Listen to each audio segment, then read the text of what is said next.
Howdy Meeps, welcome to the Meeple Syrup Show.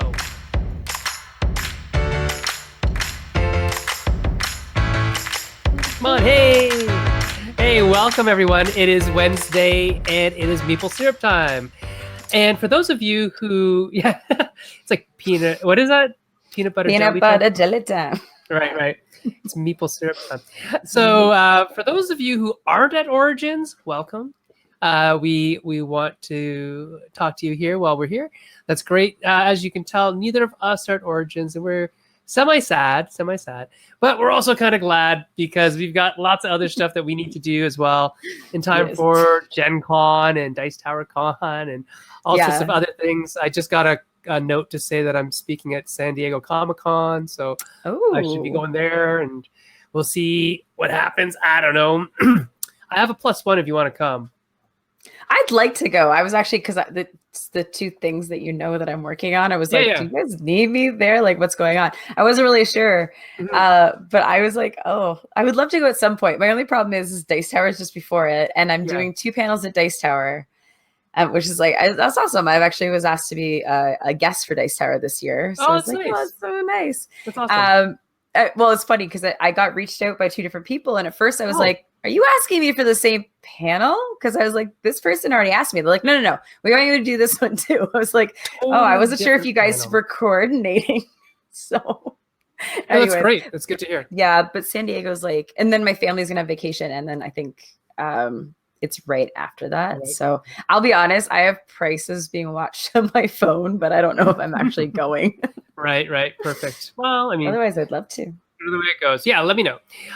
So hello to Trevor, who is watching, which is great.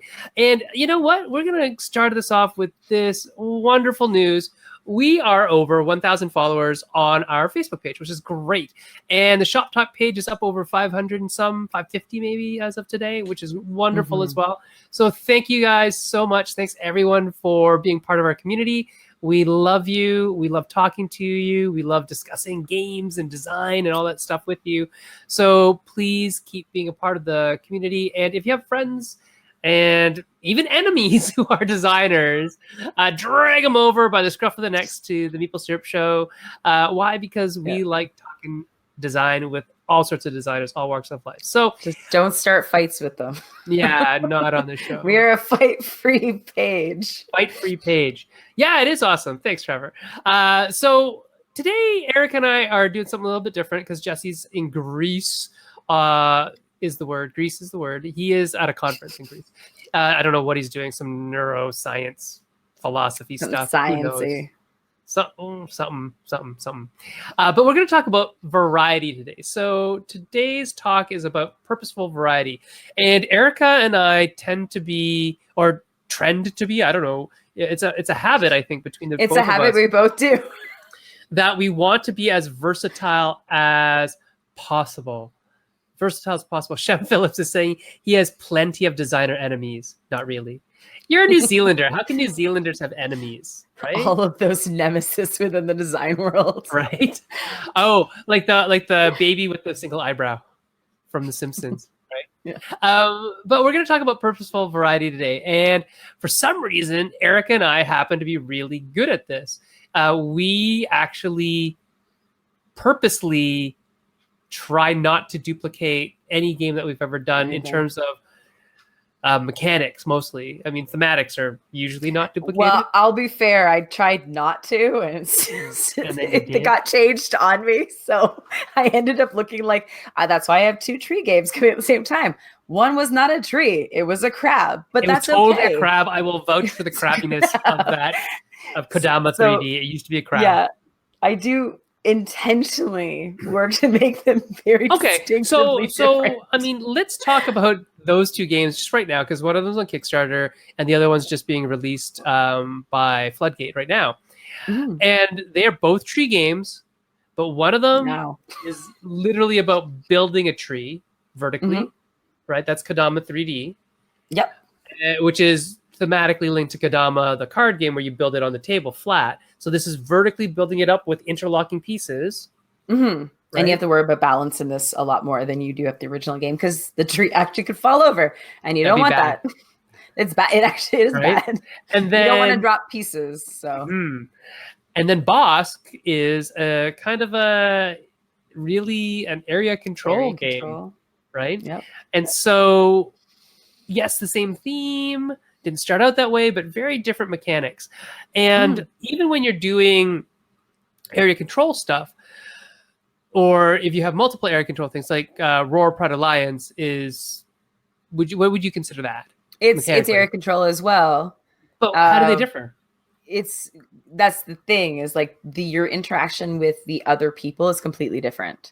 And so you cannot compare the experiences because the way that you interact with another person isn't even comparable, really. So in Bosk, you're spreading leaves, which you're actively moving in wind directions, but you're choosing, they can meander. So you're choosing intentionally where you're somewhat heading towards, and you're trying to spread across as much territory as possible. But that's a bit as far as the comparison with Roar would go, because you're also trying to spread, but spreading can also be a bad thing in Roar, so you have to be careful about it. In Bosk, it's not really, because you do want to be as many places as possible, but the interaction with people like a leaf on the wind. Like a leaf on the wind, and the interaction with people is more of an overlapping. So I'm going to take over your little tiny territory with one of my leaves. It doesn't push you out the same way. You still have, at least potentially a stake around you, but I'm going to cover up this one. I'm taking this one space. And then the other interaction would be like, you're sort of not aggressively attacking other people. You're doing it in a sort of nice way, because you can intentionally circle the tree and make them cost more, but that's about as far as the meanness really goes. Whereas in Roar, you are intentionally pushing people around the board. You are, so the mechanics all work around the way lions actually work. I guess that's the one thing that was the other comment, is leaves flow across the ground in crazy ways, and lions actually do the things they're supposed to do in the game. So they can roar and actually attract females to them, so they're stealing your ladies. You can push smaller prides out of the way, because in lions, they don't really fight each other. If I'm bigger than you, you can leave. Like, that's just how it works. And so you can literally just push people out of territories, and they have to disperse into territories that are either unassumed or their own, or something like that. If you have nowhere to go, you're going to start losing lions because they have nowhere to hunt, right? People take over and actually take away from all of you. So they take over the most fertile land on the map. And if you happen to exist there, they will push you out, and they are a factor that can actually kill you, because lions don't really kill each other. Humans kill lions. In fact, the 6 lions that are in that game, 4 of them are extinct, humanity. Thanks a lot, humans. Well, they actively killed them. Right. So there was actually going to be an expansion for the game too originally, and there was going to be tigers, because tigers are aggressive. So in lions, they just push each other around, and tigers, they will flat out attack the human. And we're like, we were going to have some back and forth going on there. Right. But yeah, so area control. But I feel like the minute you start, you're like, no, these are not the same at all. Right. So, I mean, let's talk about some designers who tend not to be very varying in their designs. Well, I think people try to perfect, like, there is an art to design. I think we're going to talk about that a lot. And there's 2 schools of this. And I think this is the same for any art. You either kind of pick a style and you perfect it. Like, that is your goal. You love it, because it's that slow build to perfection. Right. You know what I mean? And you could tell people who love that kind of stuff, because you've seen that game coming, like, it's sort of like the same one, but you can feel where they've grown each time, or where they took it in a slightly different way of the same thing, right? So I think you end up with that. And then the other school of design is like the intentional design challenge. So, if you're learning any new art design, you are going to kind of do like let's say you're drawing, you're going to do studies on all these specific things. So you learn how to do live, still life, different types of lighting, abstract, like whatever it is, you're going to practice each one of them. You're never going to do the same thing over and over and over again, because how are you going to learn how to do all the other ones? You're not. And so that's kind of the other side of design. You're kind of one or the other. Like, it's a personality thing, I think. And we both fall into but you need to do a study on each one if you're going to get better and better. That's how I feel anyways. The other thing, I think Jay and I, when we started, we said, hey, let's make one of every type of game. And so that's what we started to do. We started to make one of each type of game. Whereas with Jessey really loves deck building, like loves deck building. And so a lot of the games that we end up making end up having deck building as part of the engine in some way, whether it's like really mild deck building or like this is a hardcore deck building game, like Mutants is a deck building game, and Korra has a deck building engine, and a couple of the games that we're working on have deck building as part of it, not the whole thing, but definitely as part of it. And so he really, really, really likes deck building, but he also likes other stuff. So yeah. But Jay and I consciously made the decision to do the other MVP. Oftentimes in game design, when I talk MVP, I'm talking about minimum viable product or project or prototype or whatever you want to say. But when Jay and I talk about MVP, the P is for persistence, the M is for, I think, motivation. I can't remember. And the V is for versatility. And very interestingly enough, this very morning, I got a call, a Facebook message from a publisher's representative person, a representative.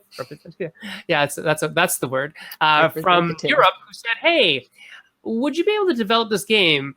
I know you haven't done one of these before. Like it's a very big, heavy duty miniatures, all that style game. You haven't had one published before, but you're like super versatile, so we know you can do it." And so, we've already made sort of a name for ourselves, Jay and I, as being versatile, which has got us a lot of work in, everything, right? So when some weird museum wants a game, they're gonna email us, right? We're not supposed to talk about that yet, I don't think. I don't know. What weird I thought we were. I don't know. I don't know what you're talking about. I'm talking about a hypothetical strange museum. Or, if a company says, here's a comic book, we'd like a game for it. Oh, Jay and Sen make all sorts of games. They could do this. So it's interesting because we've actually got this weird little following of people who follow Jay and Sen games because we make different games every time, but they know they're at a level of quality that they enjoy, which is very different than some of the people who are like, all I do is this style game. So let's throw Matt Leacock under the bus because he's my friend, so we can do that. So Matt Leacock, you can be mad at Sen. It's fine. You can be totally mad at me, Matt. It's okay. So Matt has kind of two style of games that he's really known for. Obviously, co-op is one thing, and very much in that pandemic style with the deck pushing against you. And then the other type of game that Matt has been getting a lot of play recently, and you'll see the new one at Origins if you're there. It's called Era, and it is like a dice rolling civ builder, which is super good and super cool. I don't know, Erica, did you get to play it at the gathering? No. It's really neat. No. So if you're at Origins, do play it because it's wonderful.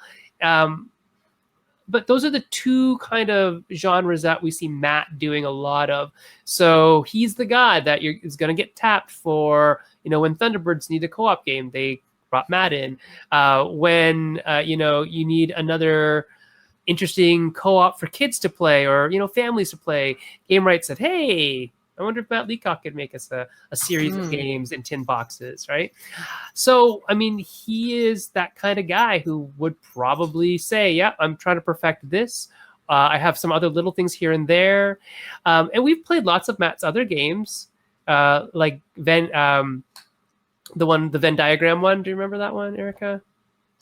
I don't know if I do. It's now Spools of Yarn. Oh, it sounds familiar. It's really cute. It's a good game. It just came out, and it's at the weirdly strange time with Codenames, and Codenames hit, and Matt's game really didn't as much. Although we all liked Matt's game as well at the same time as we were playing. Hey, timing is everything. It really is, right?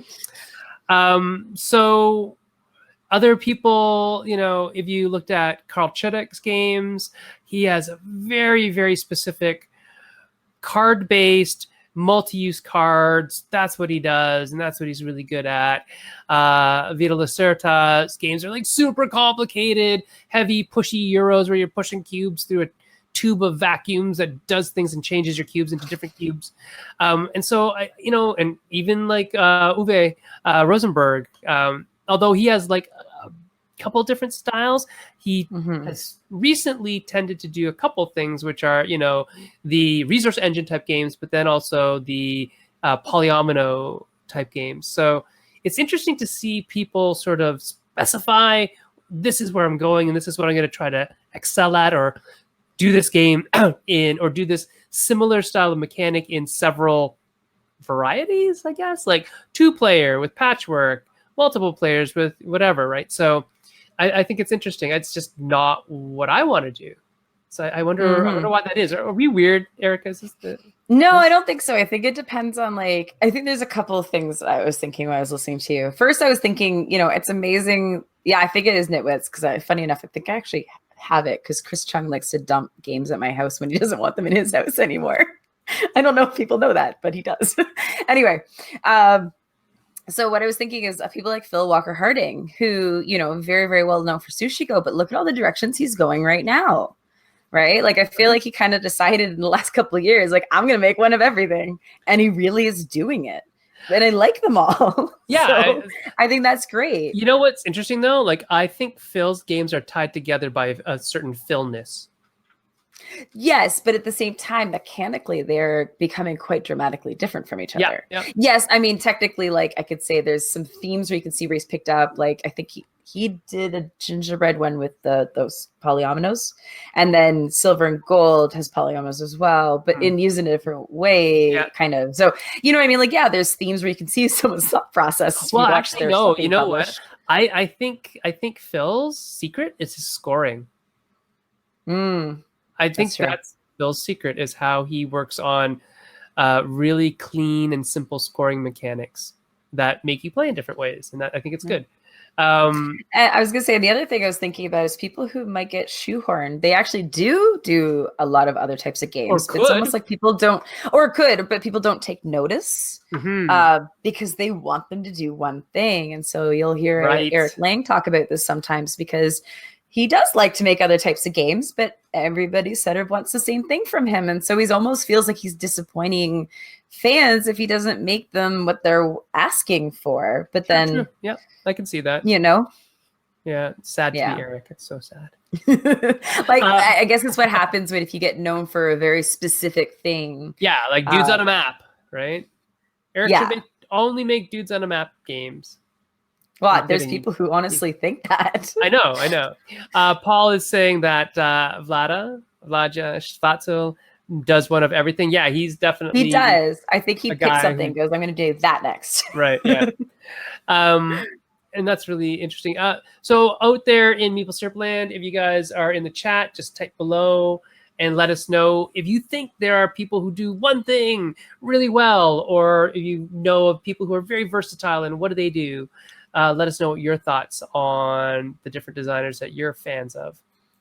So, no, go ahead. I was going to say, I think the main thing, the reason I like purposeful variety is it changes your thinking dramatically.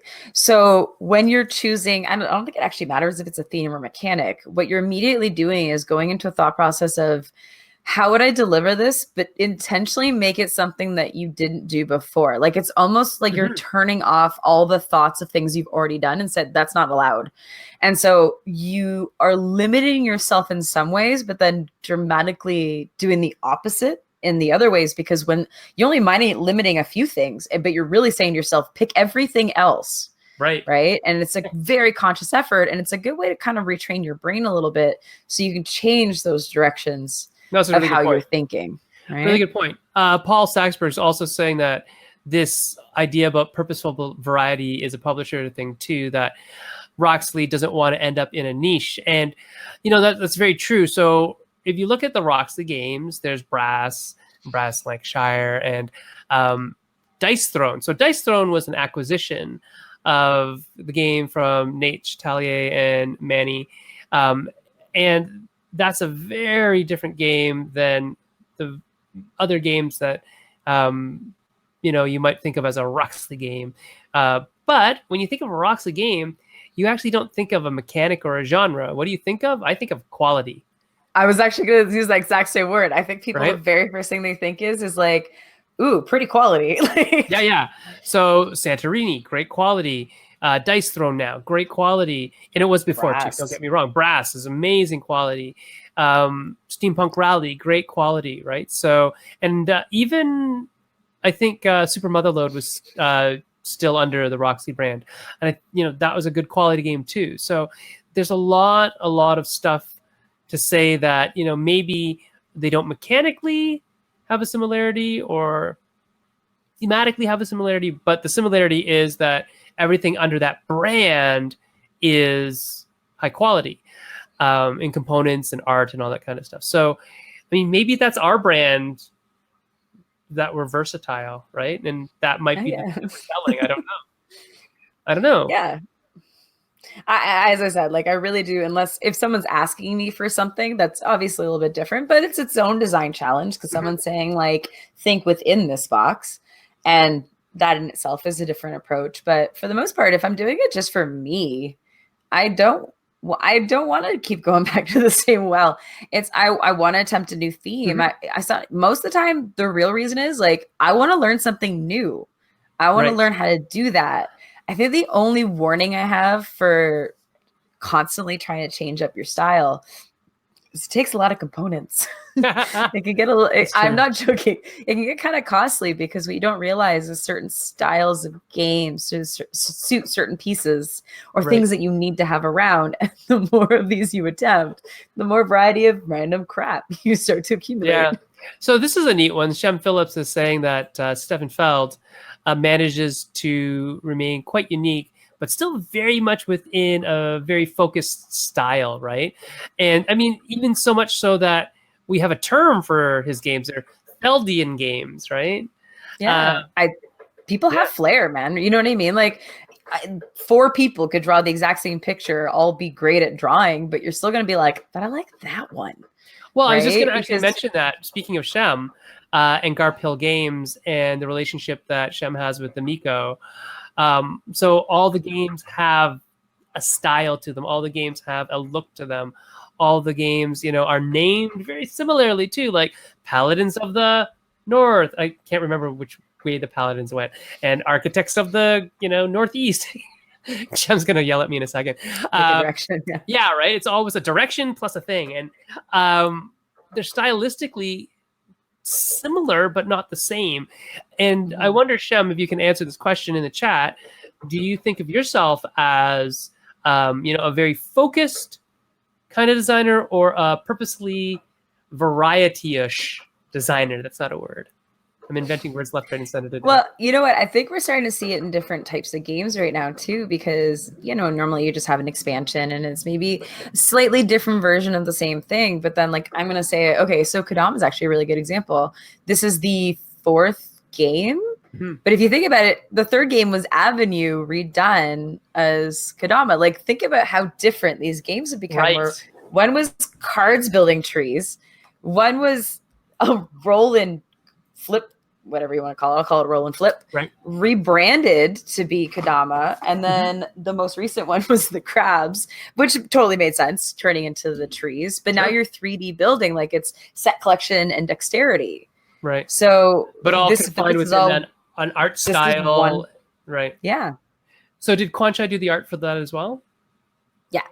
Good. Okay, cool. So that's really neat that, a lot of people are relating game name plus artist with a style, and that's cool. And that's exactly what Shem was just saying. He said, he's trying to make Garphill Games more niche focused, /focused, but he still wants to design other games. And so, like one of the ones that he just had coming out, I can't pronounce it, Nautiluca through Z-Man.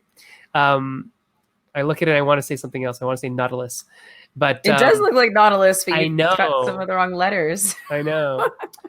Paul Saxberg said Friedemann Feist games with the green covers and the F titles.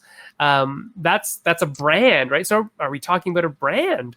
He kind of is. Like he literally sports green. Like if you've never seen this man, he is like green from head to toe. But it's kind of adorable when you see, because I find he kind of walks around like not tough, but like sort of like almost I don't know, maybe a little standoffish, and then you see him places where he's like chatting to his kids or something like that. You're like, such a weird juxtaposition of personality.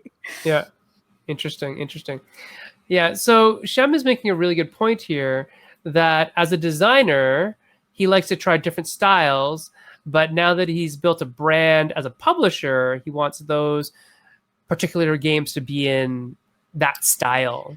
I agree. That's true. Is you either basically have to say I'm focused or don't have a focus. It is a stance one way or another if you're setting up a brand, right? Because your brand needs to be consistent and stand for something. So either you have to stand for consistency or you literally stand for no consistency, but you can't be in between. Right. And so I think what people try to do if they're going to have a variety of gameplay then is they have to decide what is their style. So kind of like the idea is like exactly, is every box green and starts with an F? Do we intentionally look for games that have components intentionally because it means that you can up the quality on them and make them all tricked out, and that's sort of your flair? Is it you want to miniaturize every game, and so you're only looking for things that have that quality that can, our brand is to make them this big, right? And so that's your focus. That's your point of view. That's why you are not everybody else. And if that's not clear, then nobody knows why they need to really pay attention to you, because who are you? Right. Right. So back to purposeful variety from a design standpoint. I like the challenge. I really do. I like the challenge of let's not make what we just made, or let's do something similar or a similar theme or similar world, but in a different style. So people are still asking us like 9 years later to make Belfort the dice game. And we just have never done it because we can't figure it out yet. We've tried a couple things, but no, that's fair. If you're like, it doesn't click, this is when the idea comes, it comes. Or it hasn't clicked in a way that like we could make a Belfort dice game. We just wanted to try to make it like Belfort. Yeah. Right. And we want it to be good because Belfort's a good game. Well, I was going to say, some things translate easily and some things don't. And so unless you see, that's the other thing is like purposely designing games, lots of different types of games start to get you to appreciate them.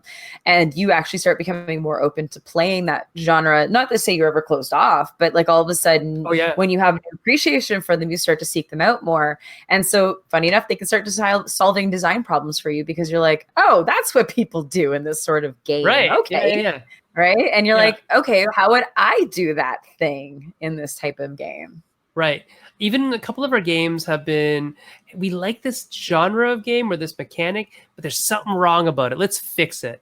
So that often was a starting point for games where it's like even Junk Art had that. So Junk Art, part of the origin of Junk Art was the card part of it was we didn't like Balsac. We love Balsac. We love playing with the pieces and making the towers, and it's cool. But in Balsac, you just feel around in the bag for whatever you want. So you what piece you're going to get.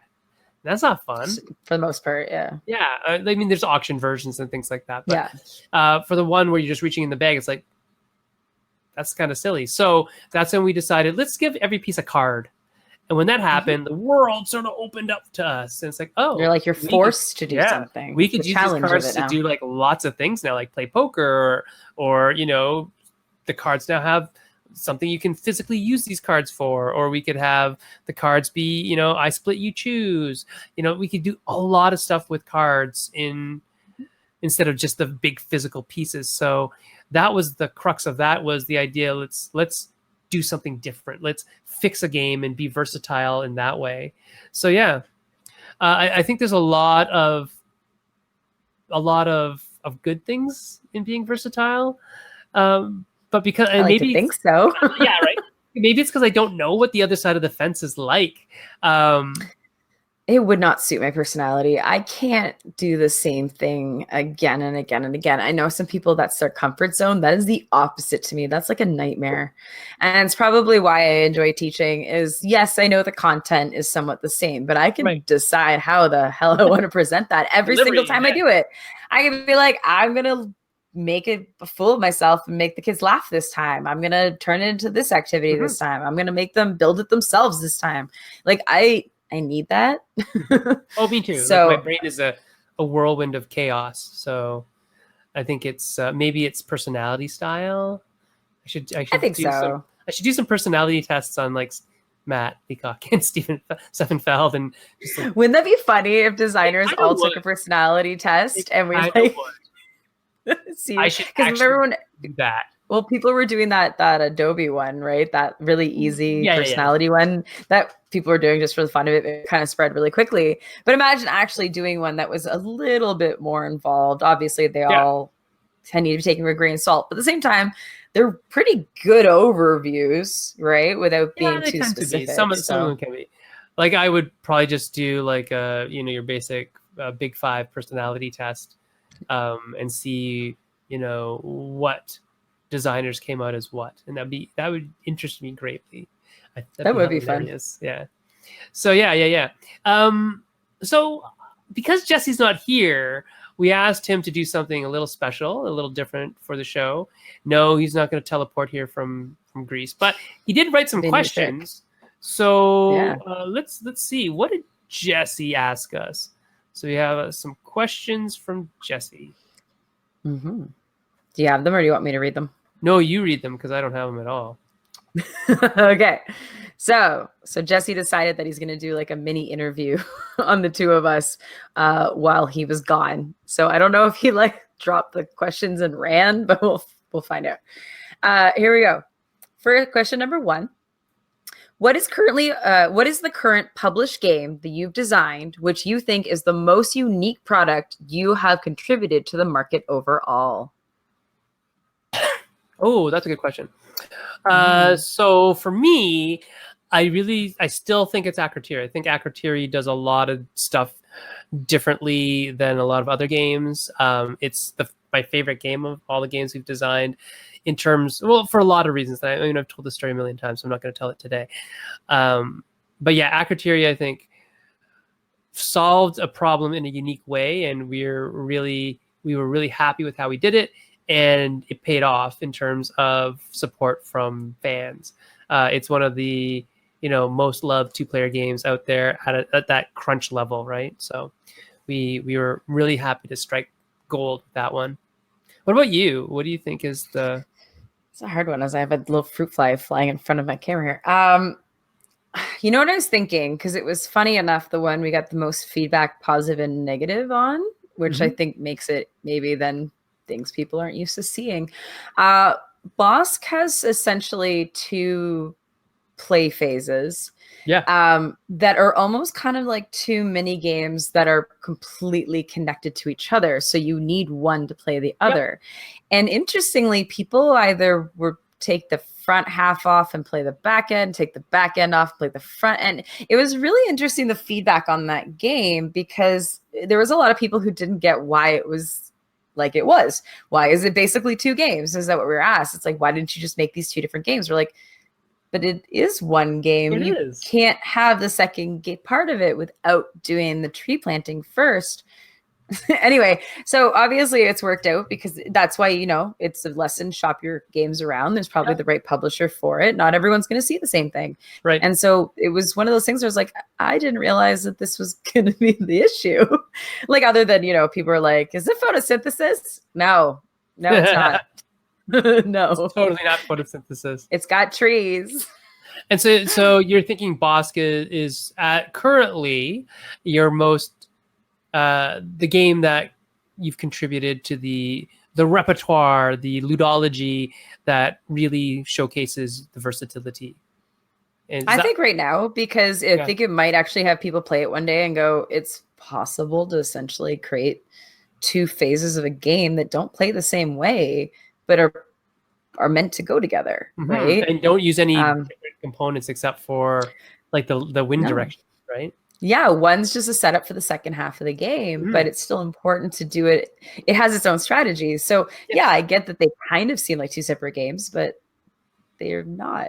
It's one bigger game. So, I mean, the fact that it was kind of throwing people so much made me think it's like, oh, I guess I don't see a lot of games that there's plenty of games with multiple phases, but the phases are very similar to each other.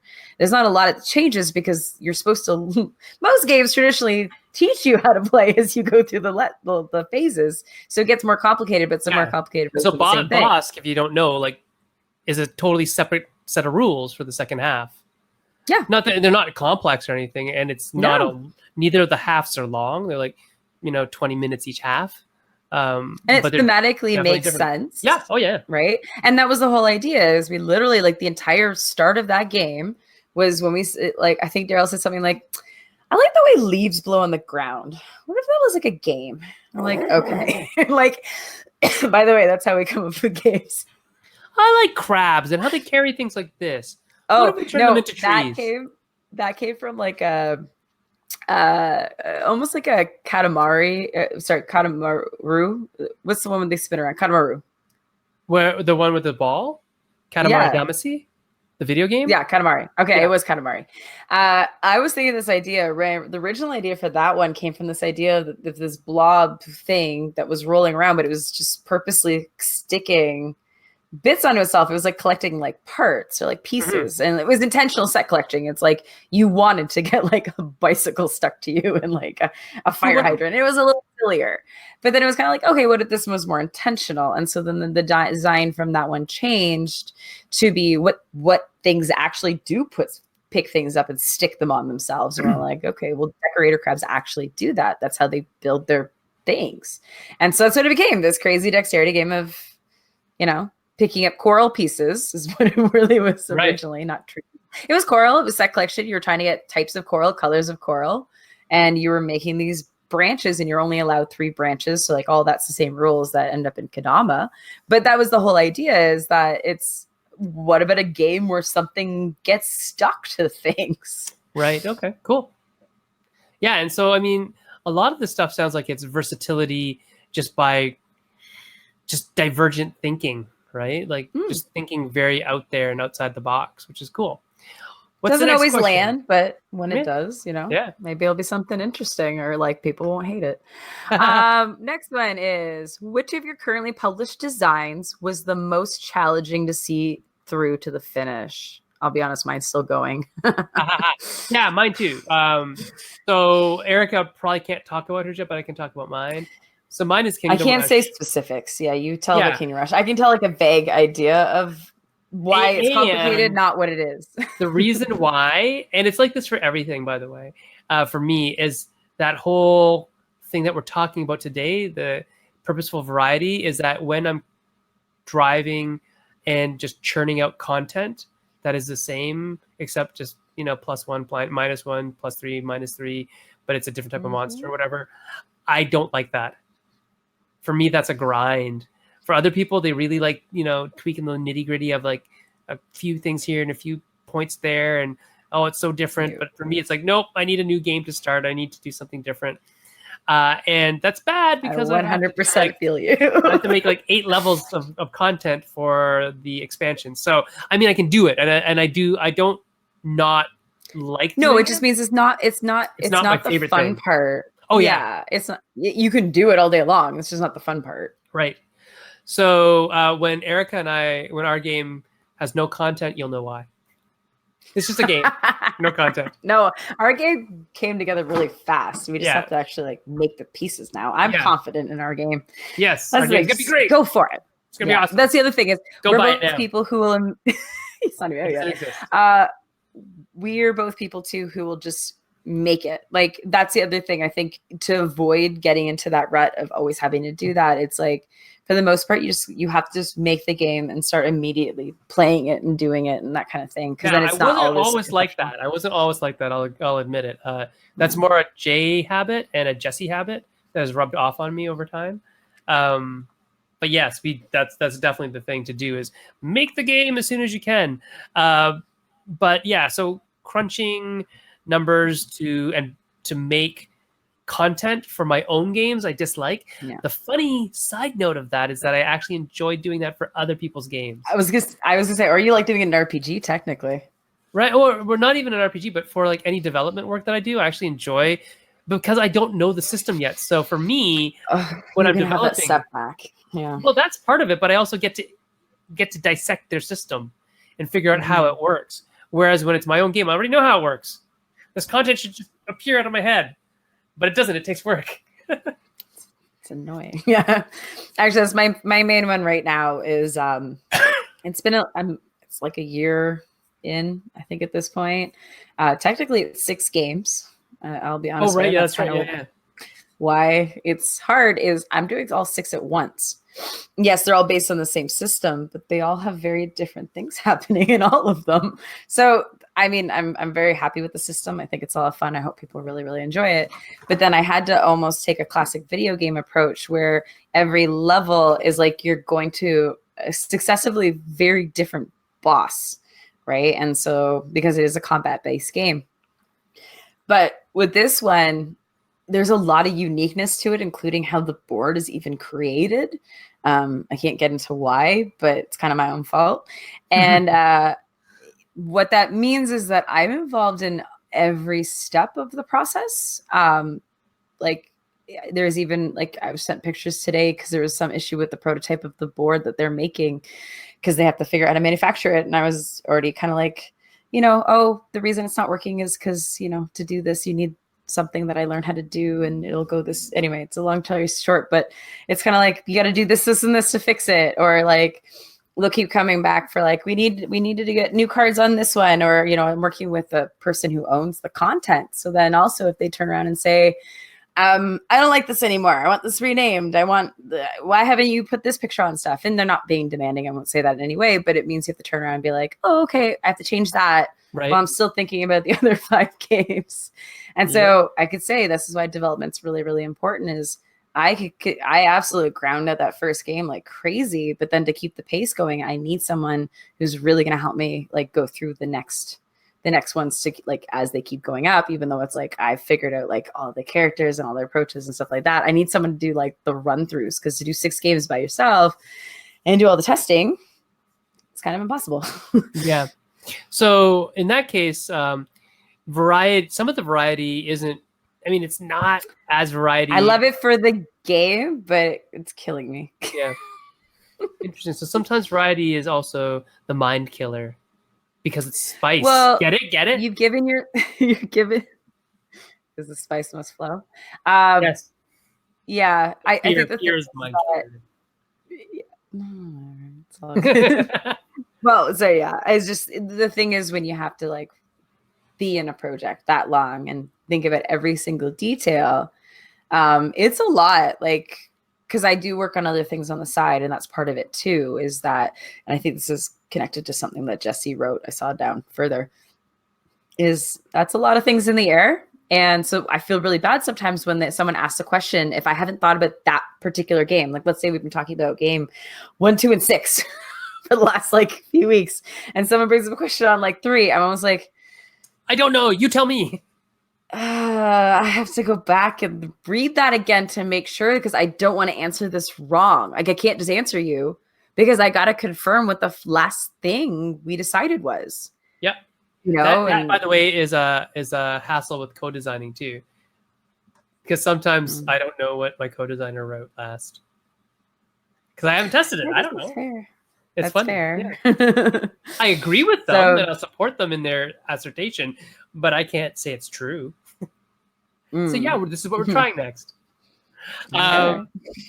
So what's the next question on Jessey's hit list? Next one. What makes 2 designs different? And funny enough, that's sort of what you posed to me with the 2 area control games. Mm-hmm. So what makes 2 designs different? I think the experience. Like I'm going to go absolutely. with experience, right? So the mechanics and the theme and all that kind of stuff, they might be different, but they also might be exactly the same. But it's the experience that you get out of the confluence of all these bits that you stick in the box that really make the game stand out or fall flat. For example, if you were playing Korra, the Legend of Korra Preventing Arena that Jessey and I made, and originally it was a deck builder, and it's a deck builder now, but the way that we had made it at the beginning was slow and ponderous, which is not at all what the show is like. The show is fast-paced and dynamic, and the bending is super fun and super cool. And so we had to make the game replicate that experience. And so, again, I think experience is really what is going to distinguish games that are similar. If you're talking just deck building in general, why I dislike Dominion and why I like, say, Star Realms. Part of it is the experience. Part of it is the hand clogginess, that you have to have hand clogging things to win in Dominion. That's weird. I don't like that. I'd rather have useful things. The other thing about Dominion is literally the experience of sorting things up and cleaning them up and putting them out there. No fun for me. I don't enjoy that. So I'd rather have a river of cards that you buy from, as opposed to let's set up these 5 specific decks that may or may not interact well. So they're the same mechanic. They could literally be the same theme. They aren't, but they could be, because they're just themes. But it's the gameplay, the experience of the gameplay that, I've logged. I could probably tell you how many games of Star Realm I've logged on the app, versus my, maybe 15, 20 games of Dominion. I've played probably 300 times more games of Star Realm, because it's just faster, and I like that experience better. So yeah, I think when you get down to it, what differentiates games that are similar is the experience. I would completely agree. Yeah, so much so that if a game doesn't do an experience better, why do I need it? You know what? So I was thinking about this the other day, actually, with Clank, because I actually think Clank in space is a better experience. And I think a big part of it is because it forces you from one end of the board to the other. And obviously people could argue whether or not they like the theme one way or another, but I actually like the gameplay experience more of Clank in space than the original Clank, even though realistically you could argue they're almost the same game, because it's another version of the first one. But it forces you to, the tension is so much bigger, I feel like, in Clank in space, because of the the idea of the noise and health and all this other stuff, right? So yeah. Yep. Yeah. What about you? Do you think it's experience, or could it be anything else? I mean, think about it. There are certain games that they've all done the exact same thing. So why does one of them stand out? So there has to be something about it that is, if it's not experiential, it has to be a certain flavor. It could be something as simple as even artwork, but there's something about it that is so much more attractive than the other 4 versions of the same thing. Because let's be perfectly honest, there's a lot of games that are just repeats of each other, whether they meant to or it was just a parallel designing. It happens all the time, and there's even knockoff companies like that exist too. So if there's so many versions of this game, why does that one do well? Right, and there's even games that have released that are very similar, and you wonder, well, isn't that just Time's Up? One with this on top. Yeah, there's a lot of that one with this on top. And why do some games hit and some games don't? Is it the experience? Is it the zeitgeist? Is it the package? Is it the brand? What is it? I don't know. I wish I did. I think it's all of those things, and unfortunately, it's never the same combination of those things. That's why there is a huge percent of luck that goes into what actually gets noticed, let alone picked up. Because it's finding the right publisher, then the publisher has to handle it properly, and the publisher has to actually market it properly, and that marketing has to land in some way, and that is recognizable, right? Someone can spend a lot of money, someone can spend almost no money and get the exact same output because it hit the right time in the right place and had the right person talking about it. Your game comes out, it looks just right enough on the shelves that people start picking it up. Like, there's so many factors that go into it that you have to say, as much as you could do everything right, it could still go wrong. So it has to be an intangibility of, let's just call it luck, right? Because why is that one of the 7 recognized? Well, unless it's just purely you dumped enough money behind it, luck. Right. I'm just going to say hi to Helena. Hi, how's your setup going? Messaging us from Origins. Helena. Yes, Origin crews are all setting up right now. Is one of our wonderful patrons, as is Paul Saxberg, as is Shem Phillips. So thank you very much to our patrons for supporting us. We're doing cool stuff. Like, look at all the stuff we've got on the screen going around right now, which is great. We're working on it. We are, totally. We've got stuff to announce in the future as well. So yeah, we got big stuff. Big dreams, big hopes. So is there one more question from Jess? 2. Oh, They're right. different though. Oh yeah, variety. Okay, next one is, how do you actively pursue novelty in your designs? Do you set aside ideas that are too similar to things that you've done before, or do you try to start from a new place? So I think it's novelty, and then intentionally, we sort of talked about that part, intentionally blocking off ideas you've done before, so you don't do them. I definitely know that Jessey and I, when we design together, we intentionally diverge. Like, oh, we've already done that. Let's do something else. Now, that said, Jessey is kind of like, let's do deck building, but this way. And I see that as divergent to a point. So enough so if you're playing, I mean, that's the thing with mechanics is, I mean, not all mechanics, I'll be fair, but some mechanics have enough flexibility within them that the theme can be driven enough that that's really what makes it different. And then there's other things where no matter what it's in, you're going to recognize it. And I guess it depends if you liked how they did it. Yeah.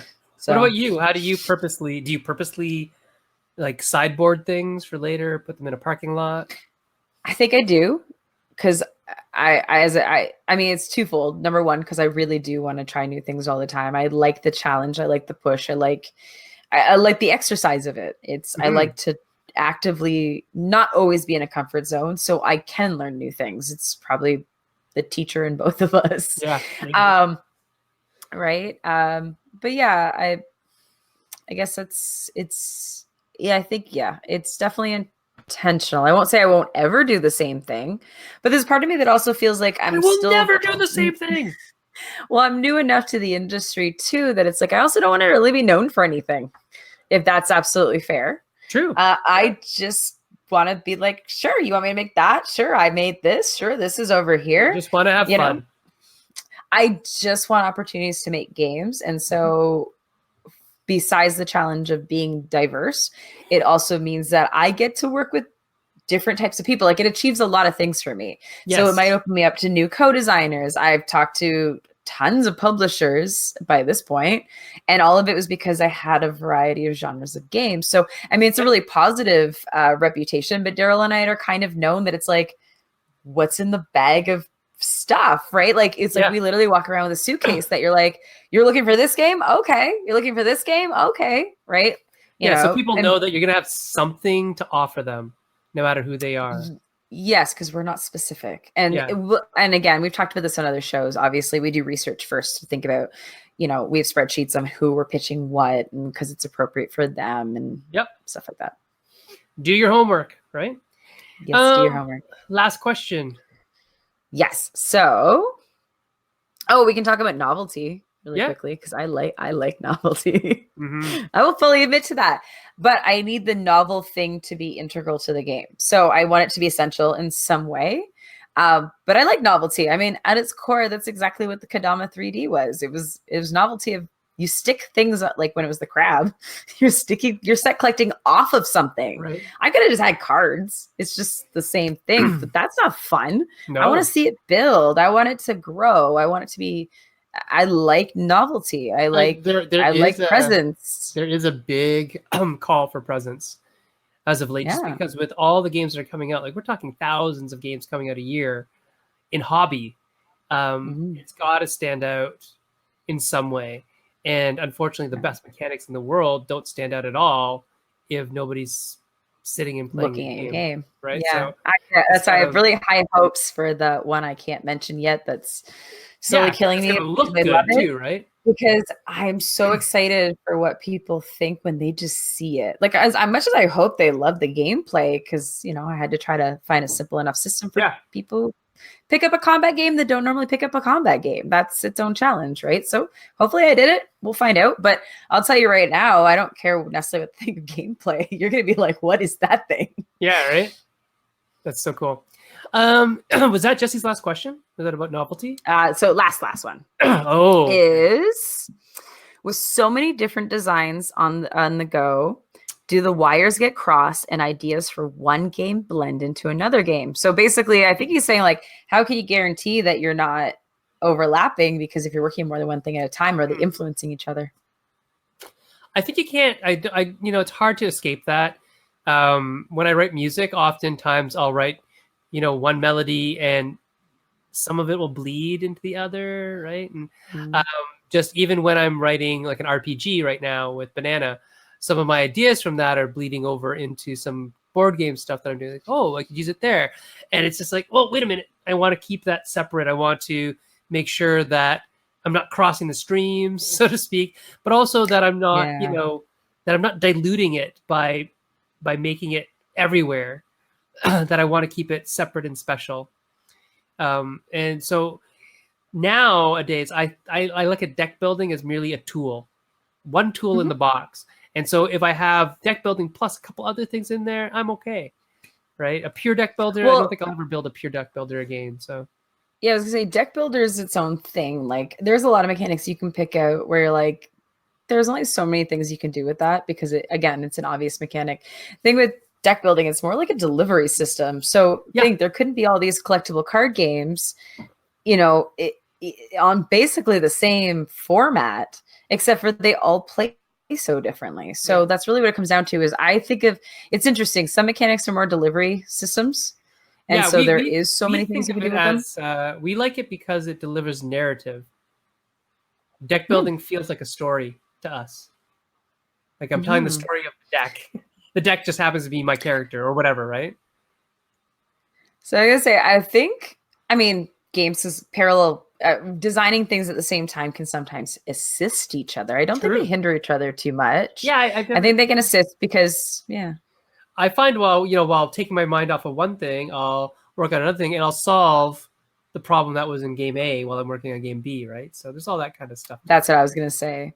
Yeah, you, or at least I do. I need separation from an idea in order to come back to it with new thoughts on it. If I thought about it too long, I'll stop thinking creatively. I'll stop thinking in a new line because it's too much. You'll just kind of brute force it. Oh, this has to be done and finished, and it's no longer creative. It's now a job. Yeah. Well, the thing is, well, there's always going to be work elements. You can't help it. But I think I couldn't manage that without actually doing more than one game at a time. If I didn't have something to flip over to, I don't know if my process would be the same. Right. I get what you're saying. Cool. Well, it's 9:57. So thank you so much, everybody, for joining us. We've got a couple things to talk about at the end here. Let's see if my button works. No, it does not. My button's not working. It's going to the wrong thing. Next week, we will be talking about inside the industry. So, Erica, tell us who's coming on next week and what are we going to be talking about? Actually, we're going to have one of our first looks into a design studio, a larger one, actually, Forest Prezan. And we're going to obviously talk a little bit about what does it mean to be bought by a big company and sort of what that meant for the employees, like Funko, and what that meant for the employees. Not going to spoil anything, so let them explain. But we're going to actually have Nathan Weissman coming on. He's a full-time contracted designer with Forest Prezan. And we're actually hoping to get a couple other people on from them for our new season as well, because what's really neat about a design house is that they get approached with all these crazy projects and kind of say, okay, go. And that gets to be their job. And so there are very few places that kind of thing happens. It's going to be interesting. Really, really looking forward to seeing that. So next week on the Meeple Syrup Show, 9:00 Eastern Standard Time, right here on Facebook Live, myself, Erica, and hopefully she's back from Greece by then, I think. And we'll have Nate Wiseman on with us. So if you want to get in touch with us, you can reach us on the Facebook page, Meeple Syrup and Meeple Syrup Shop Talk. And Erica, where are you when you are online? Most of my game stuff is on Twitter at Frenemy Games. And I found out like a month ago I have an Instagram, guys. What? I didn't know I had one. So I actually have maybe a total of 9 whole pictures up there because, I found out about it only a month ago. And I'm very proud of my 100 followers in my month of discovering I had Instagram. Someone followed me randomly the other day and I was like, what do you mean you followed me on Instagram? I have Instagram? When did I have Instagram? Apparently you have Instagram. Not even one photo. So I don't know when it happened, but I was I guess I should never done Instagram. This? Maybe it's a thing. I don't know. All right. So yes, I'm on Instagram now. And you can find me at Senfeng Lim on Twitter. Jessey's at TT Void. He never answers, so Don't. Tag us as well when you're tagging him, and we'll answer. Just send it to us. We'll tell him. And hey, some interesting stuff that just came up regarding our Patreon. So we're on Patreon at www.patreon.com/Meeple Syrup. I'm trying to bring it up on this thing here. There we go. And slow fade. We are up to 15 or 16 patrons now, which is awesome. Excellent. We'll just keep that going. Thank you so much for everybody who's watching right now who is a patron. We highly appreciate it. Today, if you are a patron, today you got a brand new infographic from us.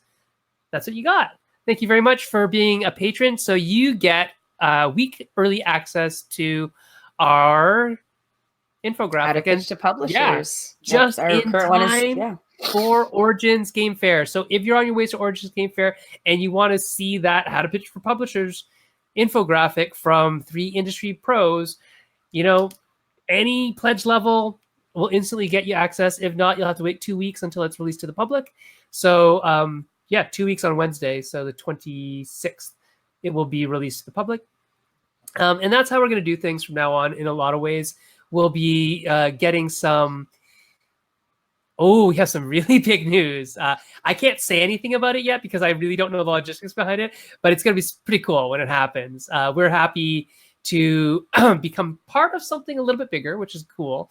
And that will allow us to do a little more work on the audio side, which I know a lot of people are looking for things to listen to. That is our goal. Work and stuff, right? And that was part of our goal. And somebody saw that was part of our goal and said, hey, we might not be able to fund that, but can we make it happen? We're like, sure, let's do that instead. So we may be changing our very first Patreon goal to something different soon. But what we might be doing, what we'll be doing as well as that is some really cool stuff with, we're becoming part of a podcast network. I'll let that much spill right now. And Erica is going to be doing a whole lot of work on the audio side. So thanks to Erica for doing that. And we'll have episodes up. We'll have episodes from the vault that we're going to clean up and put into audio with, a little bit of a nice trailer and an intro. So the song's there still. A new song, by the way, not the pirate song, because Erica doesn't like the pirate song so much. I don't.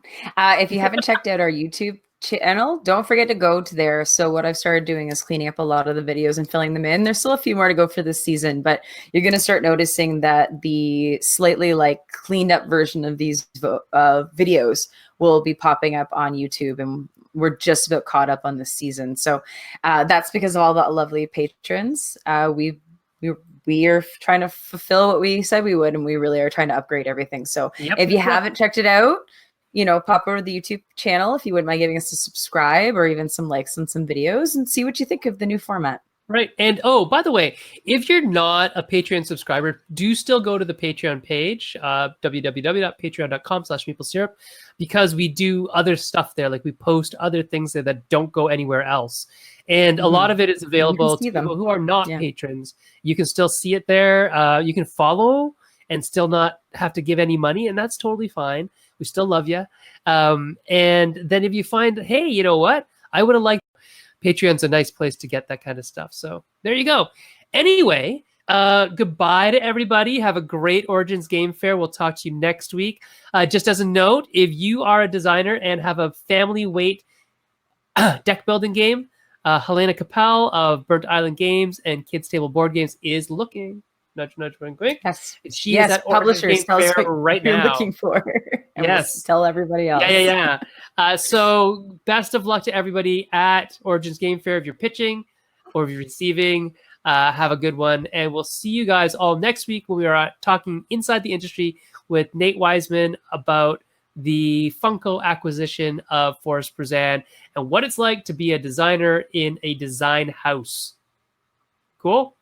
Cool. Yeah. All right. We'll see you later. Bye. Thank you for listening to the Meeple Syrup Show. If you'd like to support us on all of our projects, please check out our Patreon page. We can be found at www.patreon.com/Meeple Syrup. Until next time, make some great games.